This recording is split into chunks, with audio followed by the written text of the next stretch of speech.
Ciao, io sono Leonardo Tosini e sono il regista di Sofonisba, che è uno spettacolo che verrà performato all'interno del Festival Venezia da Terra e in particolare nella magnifica Villa Palladiana Repeta di Campiglia dei Berici il giorno 18 di maggio alle ore 17.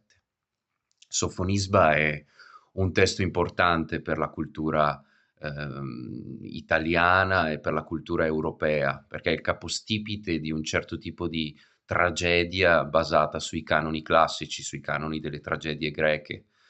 E è stata scritta da Gian Giorgio Trissino nel Cinquecento e narra di una regina cartaginese, appunto Sofonisba, che è la nipote del famoso Annibale, che si trova nel momento in cui Scipione, il romano, il comandante dell'esercito romano, vuole invadere l'Africa, si trova ad essere l'unica protettrice del potere cartaginese in Africa.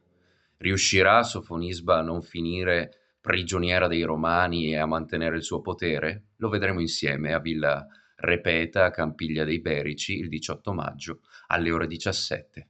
Ciao, vi aspetto.